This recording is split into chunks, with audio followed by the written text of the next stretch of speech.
Hi! In front of me is SONY Xperia XZ2 and today I would like to show you how you can connect it through Bluetooth. Firstly, go into settings and tap on device connection. Now tap on pair new device, wait for available ones to show up, and when they do, click on the one that you wish to connect to. Now wait for the pop-up and select pair.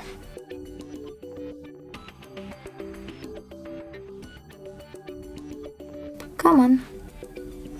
Then wait for this device, in my case Nokia, to accept your connection request. And as you can see, my devices were successfully connected.